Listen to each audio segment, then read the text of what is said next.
பங்குனி மாசம் நல்ல இளவேணிற் காலம் பழனிக்கு வந்தா உன் தெய்வீக யோகம்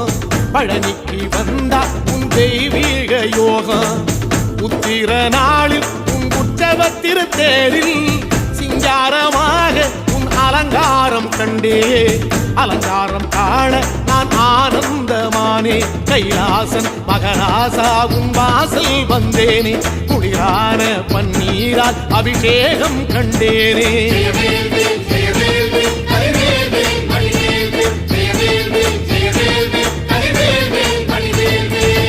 தென்பழனி தேடி உன் தென்பழனி தேடி திருநீரு பூசி நான் ஓடோடி வந்தேன் திருநீரு பூசி நான் ஓடோடி வந்தேன்